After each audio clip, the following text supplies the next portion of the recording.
श्रील प्रभुपाद व समस्त गुरु परंपरा आचार्य की कृपा से हम सभी बहुत ही पवित्र और दिव्य स्थल पर यहाँ पर बैठे हुए हैं।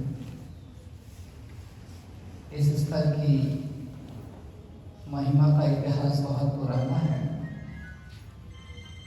और स्वयं जब श्री चैतन्य महाप्रभु ने हरिदास ठाकुर और नित्यानंद प्रभु को कहा कि आप जाओ सभी को हरिनाम प्रदान कीजिए, तब नित्यानंद प्रभु ने सभी को हरिनाम वितरित करने के लिए हरिनाम की जो दुकान है सबसे पहले यहाँ पर आरंभ की। ये हरिनाम की दुकान ये आपको थोड़ा सा अद्भुत शब्द लगता होगा, क्योंकि सब्जियों की दुकान देखी है हमने और फलों की दुकान देखी है और आजकल इलेक्ट्रॉनिक बहुत सारे सामान उनकी दुकान देखी है।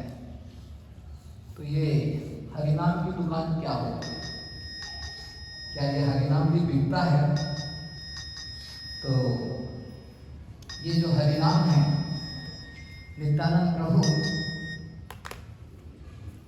इस स्थान से सभी को वितरित कर रहे हैं। और किस कीमत पर बेच रहे थे? श्रद्धा की कीमत पर। यदि आपकी श्रद्धा है तो नित्यानंद प्रभु सभी को हरिनाम दे रहे थे। तो यहाँ पर उन्होंने हरिनाम की दुकान खोली। जैसे मिठाई की दुकान होती है तो किसी को कहा बहुत अच्छी मिठाई की दुकान है, कितनी कीमत है मिठाई की, बस आपको पसंद आनी चाहिए। आपको पसंद है मिठाई खाना, आपको पसंद तो जाके ले लो, वही कीमत है कि आपको पसंद आनी चाहिए, तो हर कोई चला जाएगा।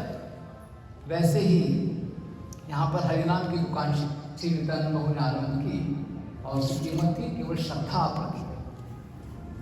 तो उससे संबंधित भक्तिविनोद ठाकुर ने एक सुंदर गीत लिखा हुआ है, जिस गीत का मैं अर्थ आपको सुनाता हूँ और उसके पश्चात हम गीत भी गाएंगे। वैसे इन सारे स्थलों से संबंधित जो भी अपार महिमा है उसका पूरा वर्णन मैं नहीं कर पाऊंगा समय की सीमा के कारण, लेकिन मैंने विचार किया है कि इस यात्रा में श्री चैतन्य महाप्रभु की संन्यास लीला से संबंधित जो भी स्थल है उसको मैं आपको दिखाऊंगा और उसका पूरा वर्णन करूंगा मैं। तो बाकी स्थलों पर भी हम जाएंगे, लेकिन उन स्थलों पर हम जितना समय उसके आधार पर वर्णन करेंगे, लेकिन चैतन्य महाप्रभु जो संन्यास लीला है उसका मैं पूरा वर्णन करूंगा और सारे उन स्थलों पर हम जाने वाले हैं। ठीक है, तो ये ऐसा होता ही है कि एक यात्रा में हम सब कुछ नहीं कर पाएंगे, लेकिन किसी एक विशेष प्रसंग को लेकर हम उसको अच्छी तरह से पूरा करने का प्रयास करेंगे। तो भक्तिविनोद ठाकुर कह रहे हैं कि बहुत अच्छी खबर है, बहुत खुशी की खबर है। क्या खबर है? कि सुरभि कुंज में, ये जो स्थान है इसे सुरभि कुंज कहा जाता है, सुरभि कुंज में हरिनाम की दुकान खोली गई है।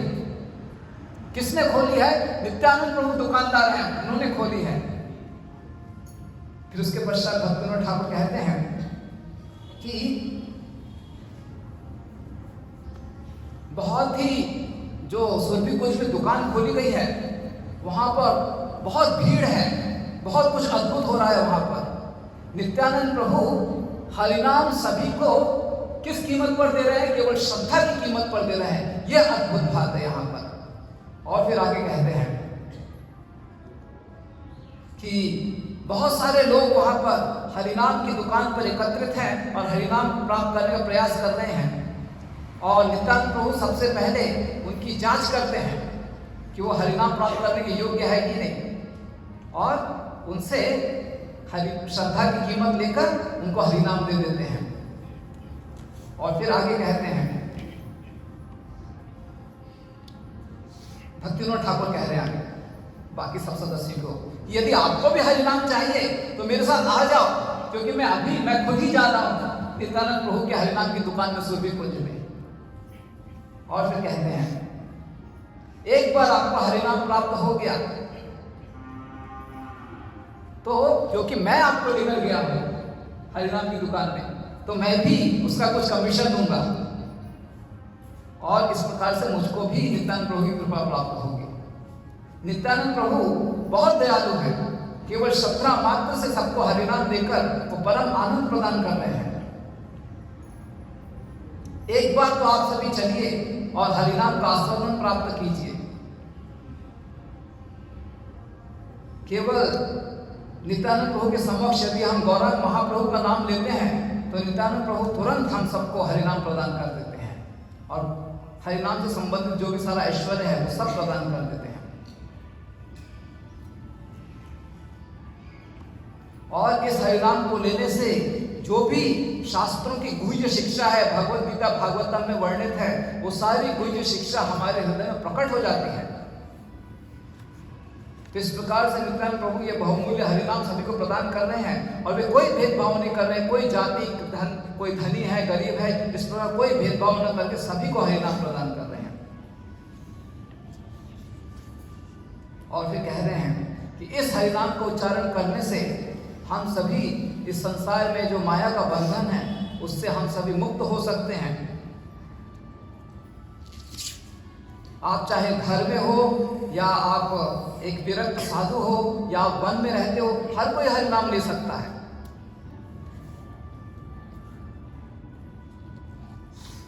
तो अब क्योंकि हरिनाम प्राप्त हो रहा है हम सबको, इसीलिए कलयुग का जो प्रकोप है उसका भय हमको नहीं है, क्योंकि नित्यानंद प्रभु की कृपा से हम सबको हरिनाम प्राप्त हो रहा है। कोई कितना भी निम्न हो उसको भी हरिनाम प्राप्त हो रहा है। इसीलिए भक्ति विनोद ठाकुर सभी को जोरों जोर से चिल्ला चिल्ला कर बुला रहे हैं कि आइए आप सभी इस हरिनाम लीजिए, इस हरिनाम को लीजिए। नित्यानंद प्रभु के चरणों के आश्रय के अलावा हमारे पास कोई और विकल्प इस कलयुग के प्रकोप से बचने के लिए नहीं है।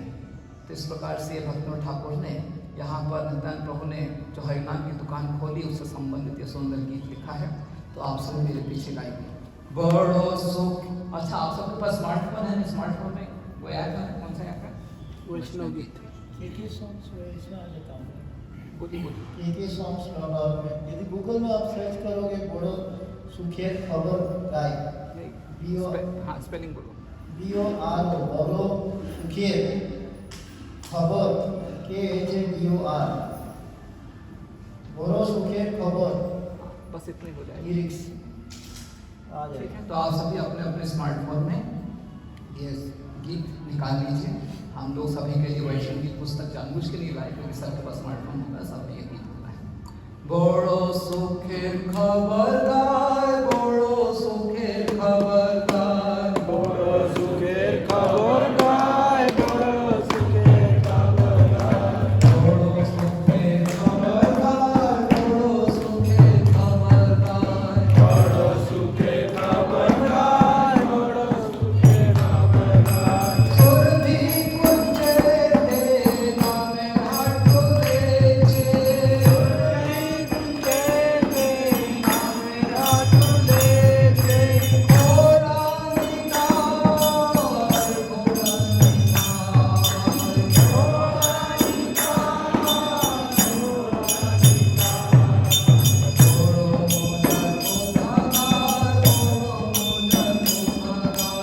मोड़ो मोजार को ताताय, मोड़ो मोजार को ताताय। सदा मूल्य शुद्ध नाम से हाथे तिनका, सदा मुल्ले शुद्ध नाम से हरे तेरा, घोड़ा निकाल, घोड़ा निकाल, घोड़ा निकाल, सदा भक्त वृंदावासी, सदा भक्त वृंदावासी, सदा भक्त वृंदावासी, सदा भक्त वृंदावासी। अधिकारी देखे नाम भेजे नरोकासी, अधिकारी देखे नाम बेचे वारसासी, घोड़ा निकाल, घोड़ा निकाल, घोड़ा निकाल, घोड़ा निकाल। जति नाम जिनके भाई, जति नाम जिनके भाई, जदि नाम जिनके भाई, जदि नाम जिनके भाई। आमा संगे चलो महारानी पथे जाए, আমার সঙ্গে চলো মাননে পথে যাই। घोड़ा निकाल, ঘোড়া নিকাল, ঘোড়া নিকাল। गोपी गिनती कृष्ण नाम, गोपी गिनती कृष्ण नाम, তুমি কিন্তু কৃষ্ণ নাম, তুমি কিন্তু কৃষ্ণ নাম। कस्तूरी लोई को आमी पूर्णमा देखा, কস্তুরী লোলো আমি পূর্ণা দেখা। घोड़ा निकाल, घोड़ा निकाल, ঘোড়া নিকাল,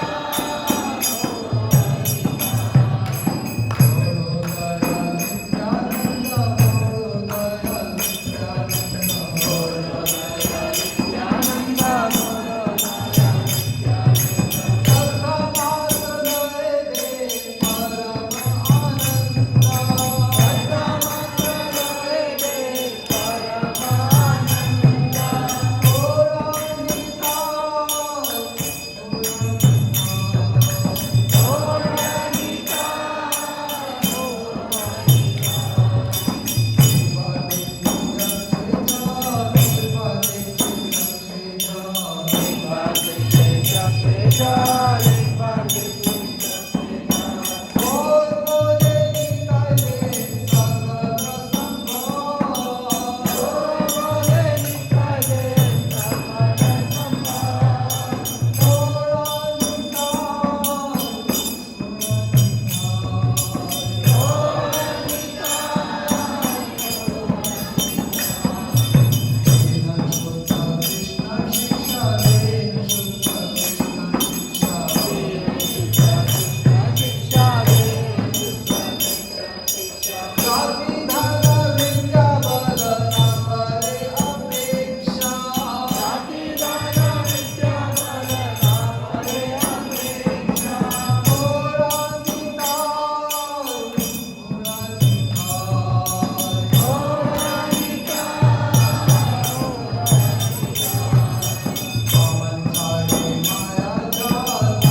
कन्नड़ भाषा में है और सीधे सीधे हमको इसके अर्थ समझ में नहीं आ रहे हैं, लेकिन फिर भी यदि हम श्रद्धा से इन गीतों को गाते हैं जो कि आचार्य ने लिखे हुए हैं, तो उससे हमारा हृदय शुद्ध होता है। वास्तव में जब हम इस प्रकार की तीर्थ यात्रा करते हैं तो इसके लिए नहीं कर रहे हैं कि कुछ नया देखने को मिलेगा, कुछ विशेष देखने को मिलेगा। आपको मैं बहुत सारे तीर्थ स्थलों पर लेकर जाऊंगा और यदि हम भौतिक दृष्टिकोण से देखेंगे तो कुछ विशेष देखने को नहीं मिलेगा आपको। यहाँ पर हम लोग बैठे हुए हैं, ठीक है, एक बड़ा हॉल है, कुछ सुंदर तस्वीरें हैं, भगवान की मूर्तियां हैं, ये कोई नया नहीं आपके लिए। कुछ ऐसे भौतिक दृष्टिकोण से कुछ विशेष देखने को नहीं मिलेगा, लेकिन आध्यात्मिक दृष्टिकोण से जो यहाँ पर है वो दिखता नहीं है आंखों से, वो सुनने से मालूम पड़ता है। और जब उसे हम श्रद्धा से सुनते हैं तो उससे हमारा हृदय शुद्ध होता है। तो हम सभी तीर्थ यात्रा कुछ देखने के लिए नहीं करते हैं, हम सभी तीर्थ यात्रा अपने हृदय को शुद्ध करने के लिए करते हैं। आप पूछोगे कि हृदय को शुद्ध करने की क्या आवश्यकता है?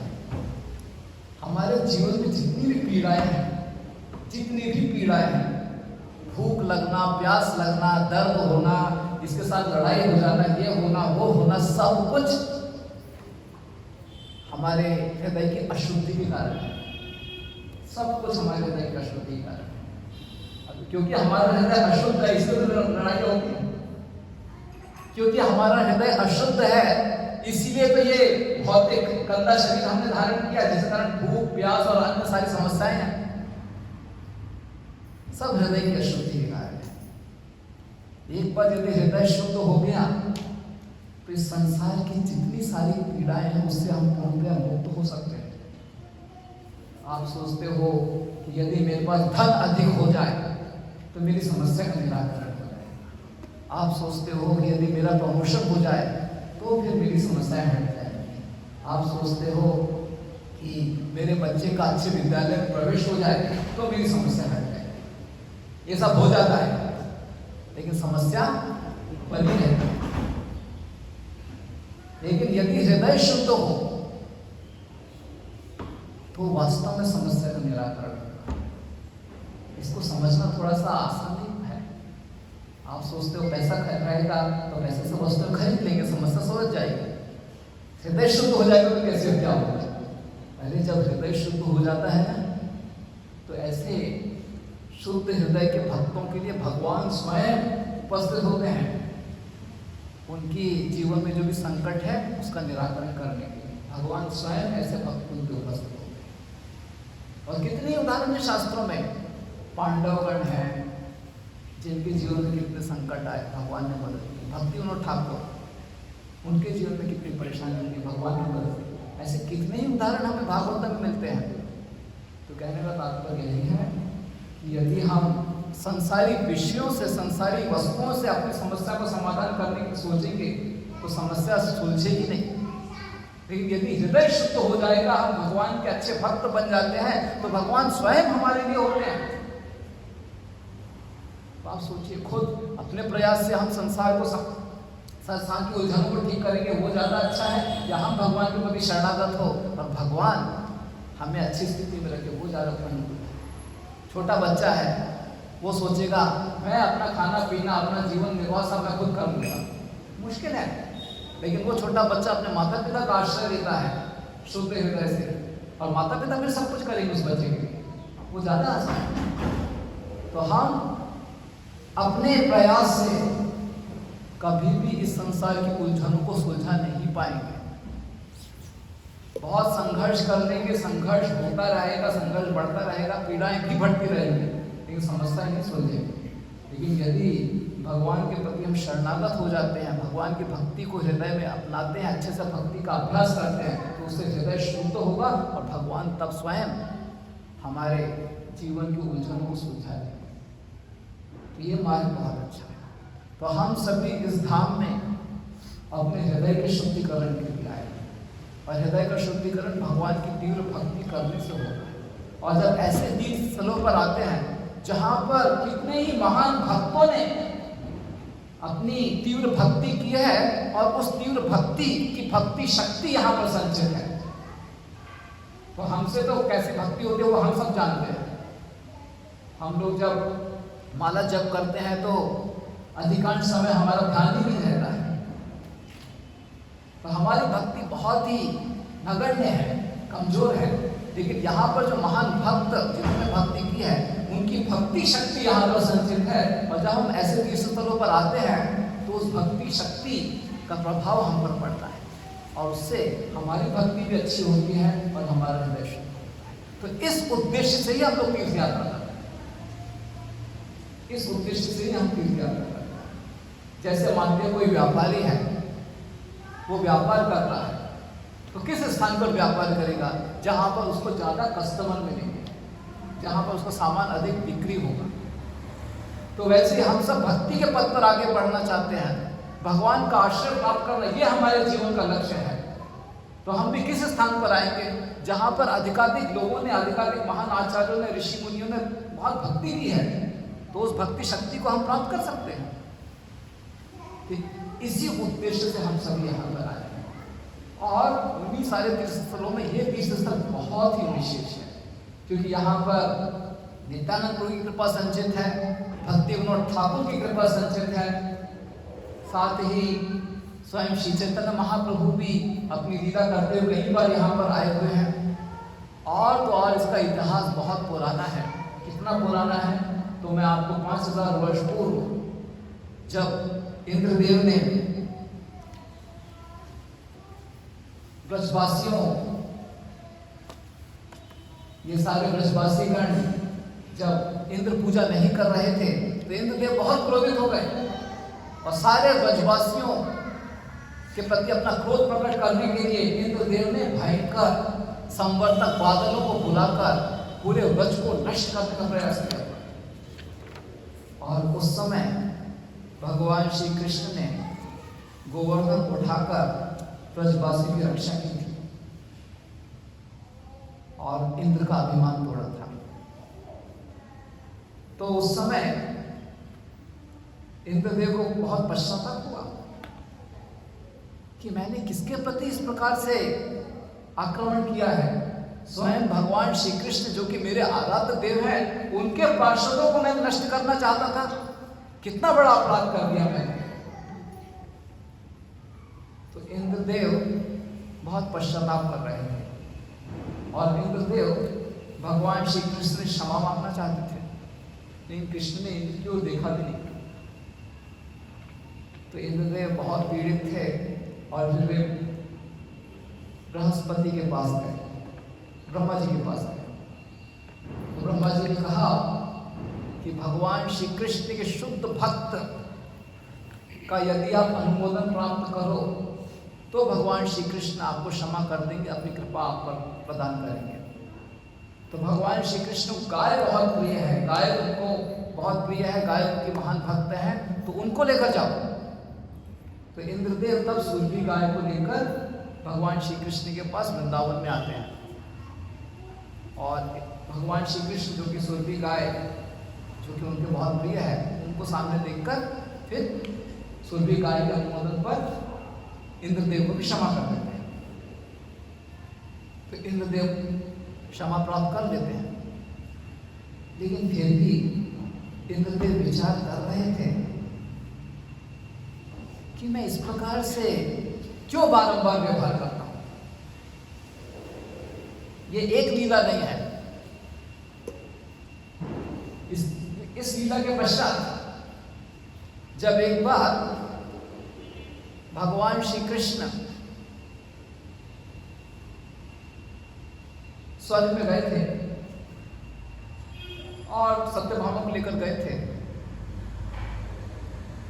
और जब वो वापस लौट रहे थे तो सत्यभामा ने कहा कि मुझे पारिजात का वृक्ष चाहिए, पारिजात के फूल चाहिए।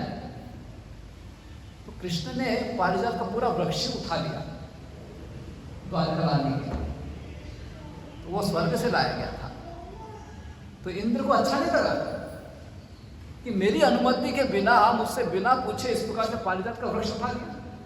तो इंद्र ने पुनः आक्रमण किया कृष्ण के ऊपर और कृष्ण ने फिर से इंद्र को विनम्र बनाया। कहने का तात्पर्य यह है कि इंद्र इस प्रकार से बार बार गलती कर देते हैं।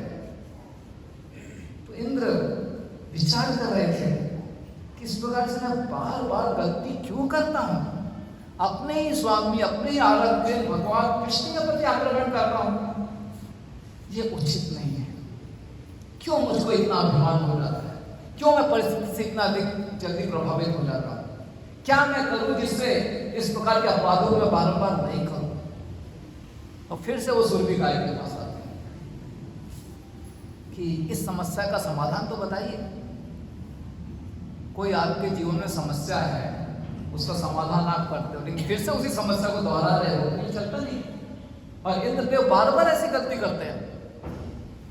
तो इंद्रदेव सुरभि गाय के पास आए और प्रार्थना की कि मुझे इस प्रकार के अपराधों से बचना है, मुझे कुछ मार्ग बताइए।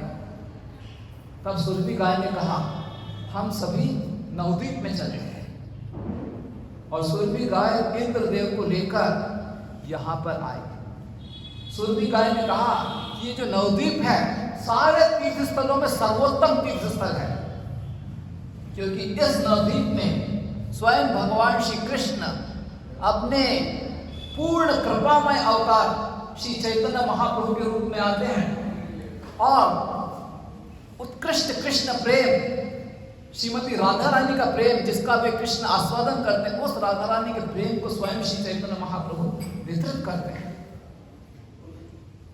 और इस नवद्वीप धाम में कोई भी प्रेम से, श्रद्धा से भगवान के शुद्ध नामों को पुकारता है तो निश्चित रूप से गौरांग महाप्रभु की कृपा इन पर होती है।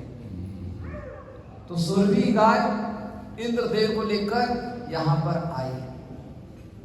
यहाँ पर उस समय एक विशाल बरगद का वृक्ष हुआ करता था।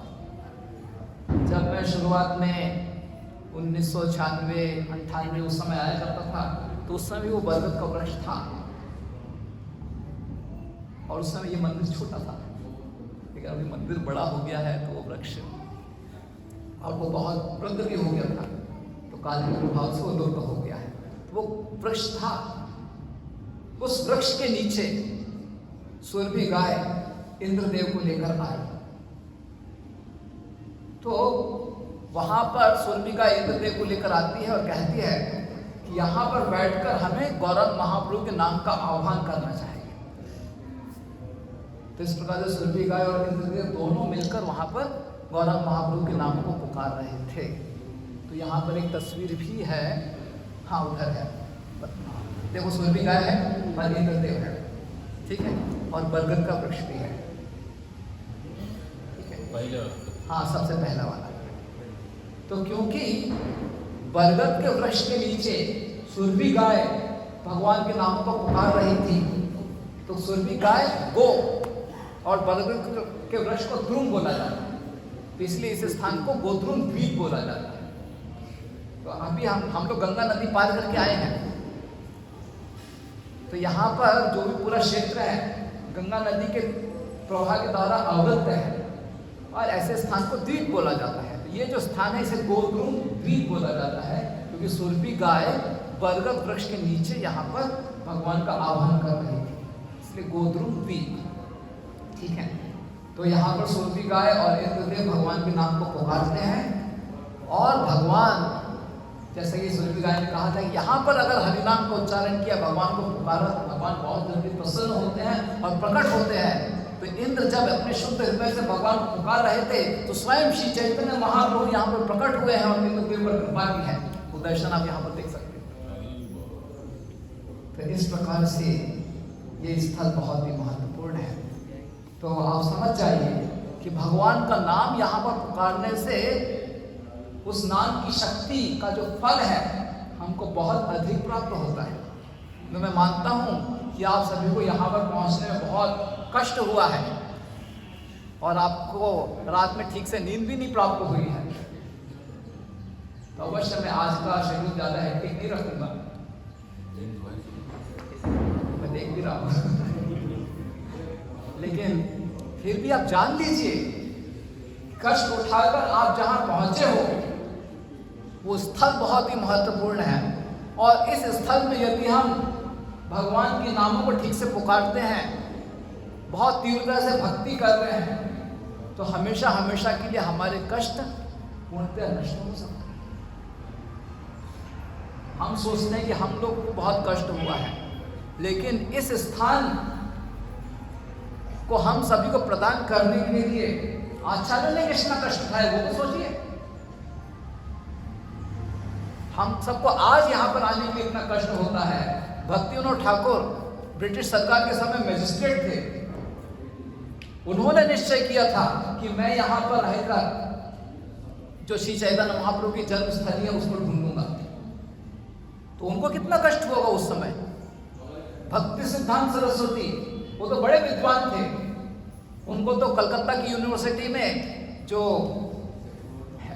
एस्ट्रोलॉजी का हेड ऑफ डिपार्टमेंट वो पद दिया जा रहा था, लेकिन वो सब छोड़ करके यहाँ पर आकर सभी को हरिनाम प्राप्त होना चाहिए, हरिनाम के प्रचार करने के लिए, अपने आप को सशक्त बनाने के लिए वे यहाँ पर करोड़ों नामों का उच्चारण कर रहे थे। उन्होंने कितना कष्ट उठाया। तो हमारा कष्ट उसकी तुलना में बहुत नगण्य है, कल्पना ही नहीं की जा सकती।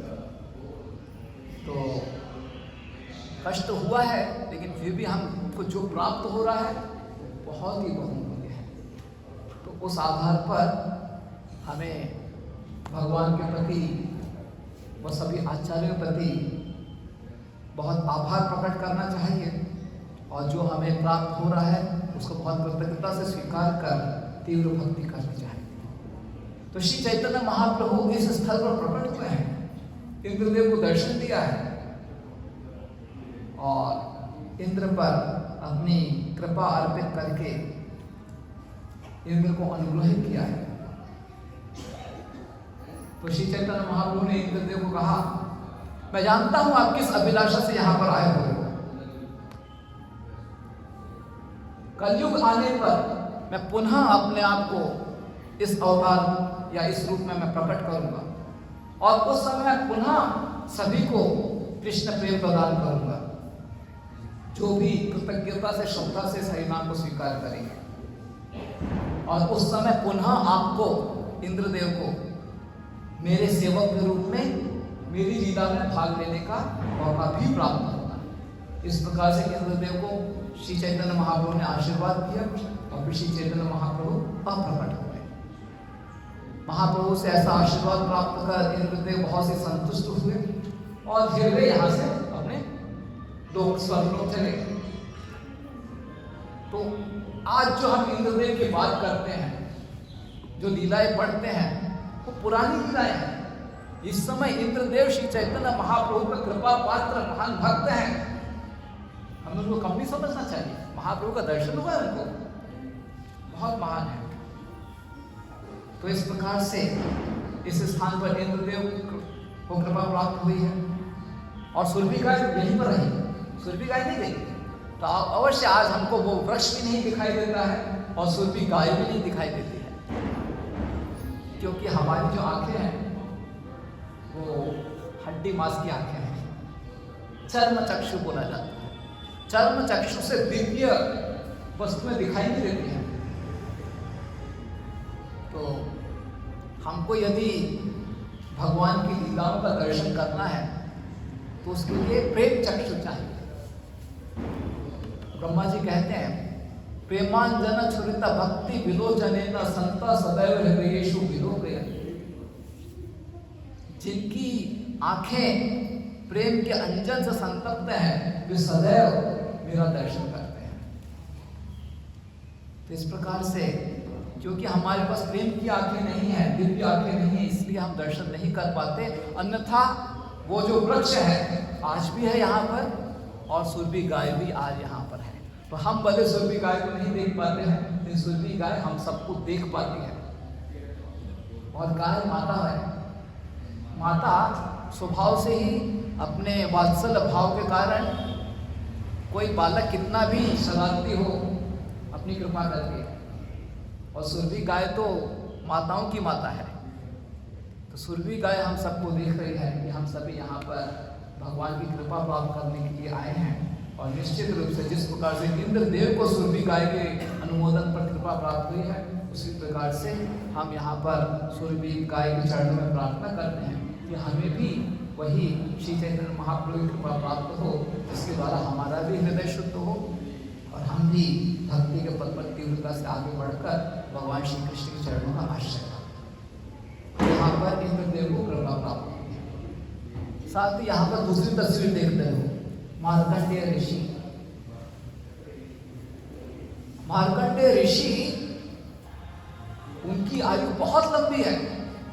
प्रलय आ जाता है और प्रलय के प्रभाव से सब कुछ नष्ट हो जाता है, सृष्टि में सब कुछ नष्ट हो जाता है, लेकिन तब भी मार्कंडेय ऋषि उस प्रलय के साथ जीते।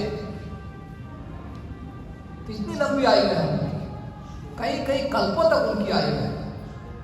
तो ऐसे एक समय बहुत प्रलय आ गया, और जब प्रलय आता है तो पूरा सारी सृष्टि सागर के जल में निमग्न हो जाती है और सागर की लहरों के प्रभाव से ये मार्कंडेय ऋषि इधर उधर फेंके चले जा रहे थे।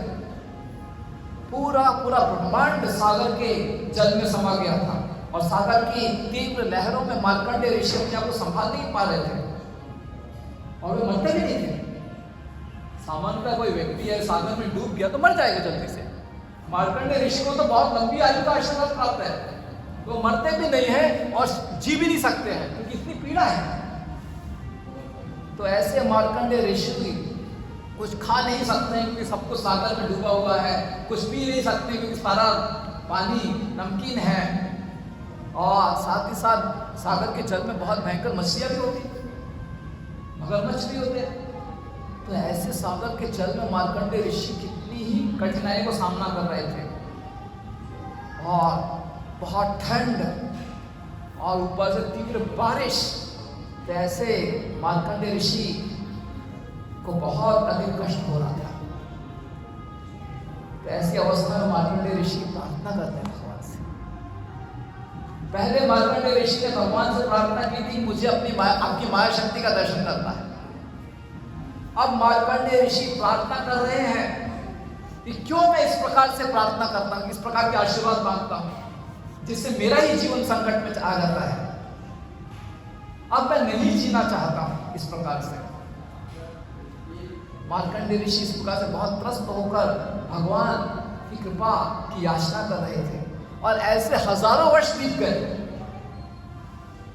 मार्कंडेय ऋषि बहुत पीड़ित अवस्था में थे, वे बहुत भूखे थे, प्यासे थे,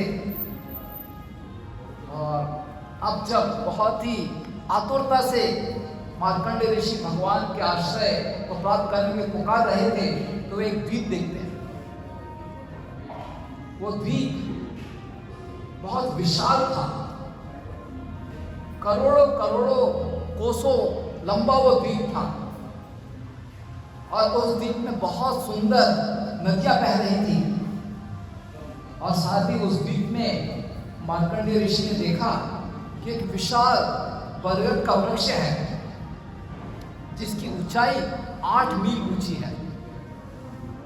इस प्रकार से मार्कंडेय ऋषि ने देखा, और मार्कंडेय ऋषि स्वाभाविक रूप से द्वीप की ओर आकर्षित हुए, क्योंकि इतने सालों से, हजारों वर्षों से पानी नहीं थे। अब वो स्थल पर जाना चाहते थे, तो मार्कंडेय ऋषि प्रयास कर रहे थे उस द्वीप में पहुंचने का, लेकिन सागर की लहरें इतनी तीव्र थी, कोई कितना भी बड़ा तैराक को पहुंच नहीं पाएगा। तो मार्कंडेय ऋषि नहीं पहुंच पा रहे थे। तो उस समय सुरभि गाय जो कि इस द्वीप में थी, मार्कंडेय ऋषि को देखती है, और सुरभि गाय अपनी शक्ति से मार्कंडेय ऋषि को खींच करके इस द्वीप पर लाती है।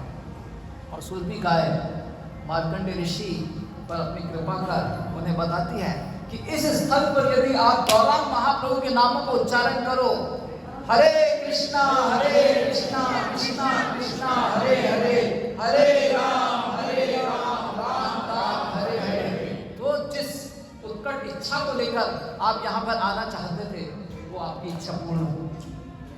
तो इस प्रकार से मार्कंडेय ऋषि को जो पीड़ा थी, वे संसार के बंधन में बहुत पीड़ित थे, उनको भी यहाँ पर कृपा प्राप्त कर आश्रय प्राप्त हुआ। तो ये जो नवदीप धाम है बहुत ही विशेष धाम है। यहाँ पर अनेकानेक इस प्रकार की अद्भुत लीलाएं हैं।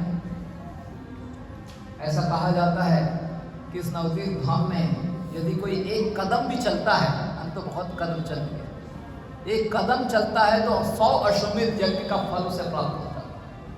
इस नवद्वीप धाम में यदि कोई सोता भी है, सिर्फ आराम कर रहा है, तो भी ऐसा स्वीकार किया जाता है कि सैकड़ों वर्ष तक उसने तपस्या कर ली है। इस धाम में सोने मात्र से सैकड़ों वर्षों की तपस्या का फल प्राप्त हो जाता है।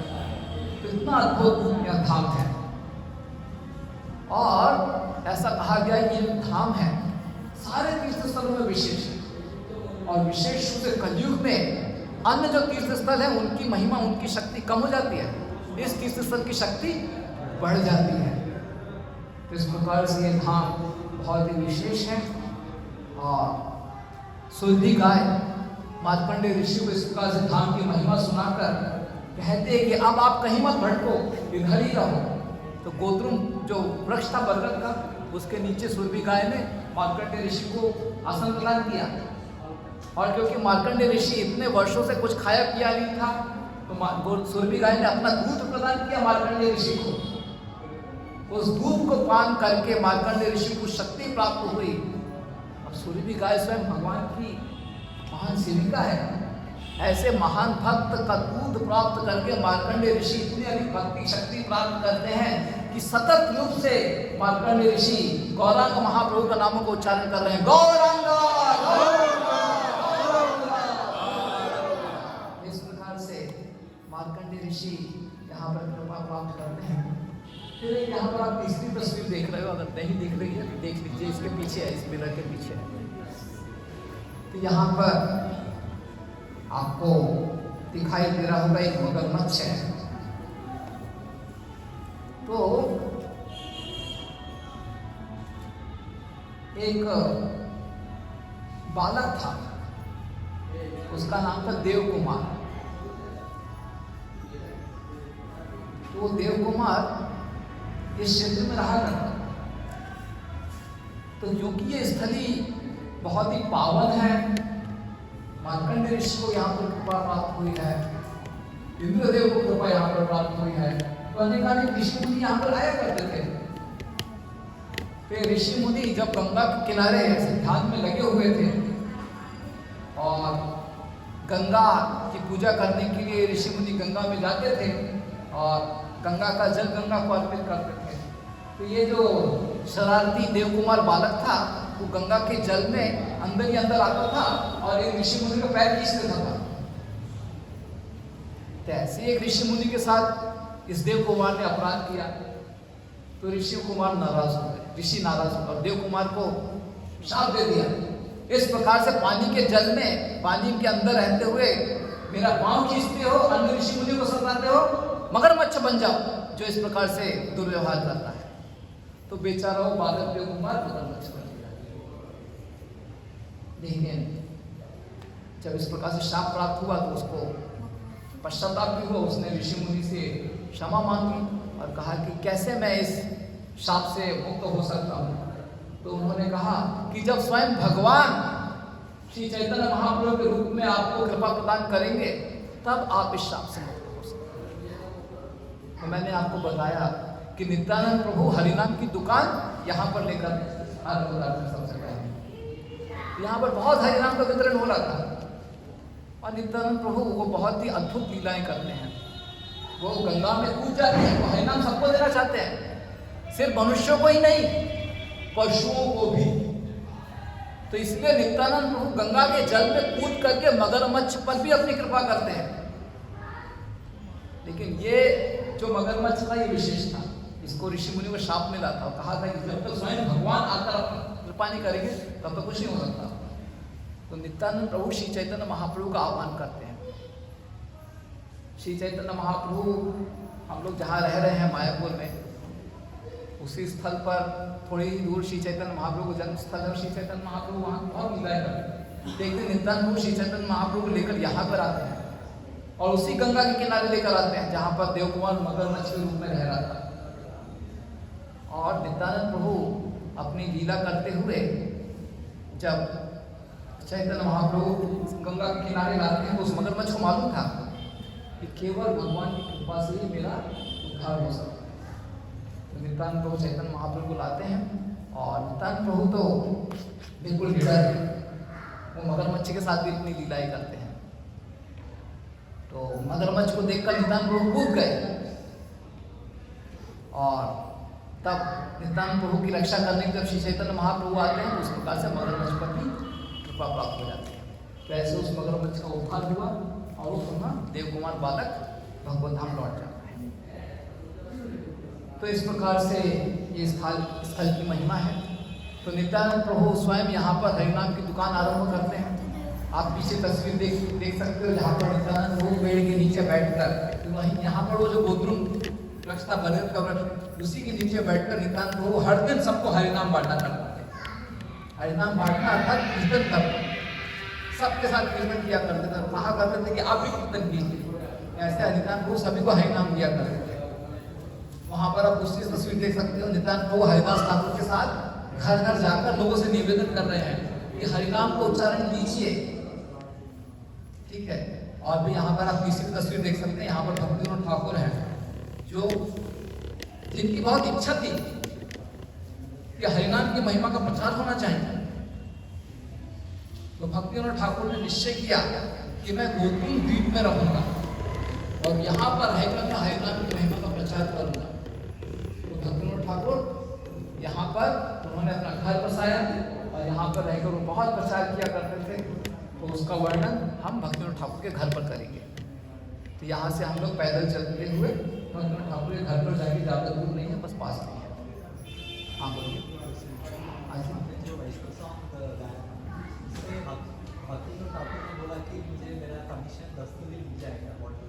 वो यही है कि मान लिया कि किसी को आप हरिनाम देते हो और वो हरिनाम लेकर अच्छा भक्त बनता है तो आपको भी कृपा मिलेगी ना, आपको भी कृपा मिलेगी। तो ऐसा ही है। जैसे ध्रुव महाराज हैं, वो उनको भगवान का दर्शन हुआ है और वो भगवान की अच्छी भक्ति करके भगवत धाम गए। लेकिन प्रेरित किसने किया ध्रुव महाराज को भगवान की भक्ति करने के लिए? उनकी माता सुनीति ने। तो ध्रुव महाराज तो भगवत धाम गए, लेकिन उनके पहले कौन गया? सुनीति गई। तो इस प्रकार से यदि आप लोगों को भक्ति के पद पर आगे बढ़ाने के लिए कुछ प्रयत्न करते हो और वो अच्छा भक्त करता है तो आपको भी उसकी कृपा मिल जाती है। तो वही भावना भक्ति विनोद ठाकुर दर्शा रहे हैं कि आपको कृपा मिलेगी, आप हरिनाम ले लोगे तो मैं भी उसकी कमीशन ले लूंगा। तो कमीशन मिलता ही है, ठीक है। तो ये हरिनाम का व्यापार बहुत अच्छा है। हरिनाम का व्यापार बहुत अच्छा, थोड़ा सा मंदा व्यापार है, ज़्यादा चलता नहीं है लेकिन ये बहुत अच्छा व्यापार है क्योंकि इससे हमारे जीवन के सारे कष्ट मिट जाएंगे। कमीशन, हाँ कमीशन अच्छा मिलता है। किसी अच्छा भक्त बनाना चाहिए। श्री प्रभुपाद जी भी कहते हैं कि मेरे शिष्य में कोई एक अच्छा भक्त बन जाए, भगवत धाम जाए तो मेरा जीवन सार्थक हो जाएगा। श्री प्रभुपाद जी कहते हैं, ठीक है। गृहस्थों को अपने बच्चों को भक्त बनाना चाहिए कि मेरे बच्चे अच्छे भक्त बन जाए तो ठीक है, मेरा उद्धार हो जाएगा। ऐसी भावना रखनी चाहिए, ठीक है। तो हम यहीं पर विराम देते हैं। वैसे तो महिमा इस स्तर की और भी गहरी है, लेकिन समय की सीमा है। हम लोग भक्ति विनोद ठाकुर के घर पर जाएंगे तो मैं आपके समक्ष हर स्थल की पूर्ण लीला का वर्णन नहीं कर पाऊंगा, लेकिन महाप्रभु के संन्यास की लीला को मुझे पूर्ण रूप से कहना है, मेरी इच्छा है। देखते हैं, ठीक है। तो हम लोग कीर्तन करते हुए भक्ति विनोद ठाकुर के घर पर चलते हैं। हरे कृष्णा।